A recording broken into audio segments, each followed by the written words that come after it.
สุขีอัตตานังปริหารามิ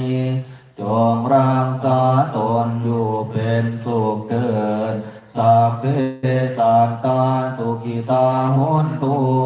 ขอสัตว์ทั้งหลายทั้งปวงจงเป็นผู้ถึงความสุขสัพเพสัตตาอเวราโหนตุขอสัตว์ทั้งหลายทั้งปวงจงเป็นผู้ไม่มีเวรสัพเพ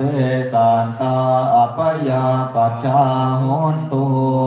ขอสัตว์ทั้งหลายทั้งปวงจงเป็นผู้ไม่เบียดเบียนซึ่งกันและกันสัพเพ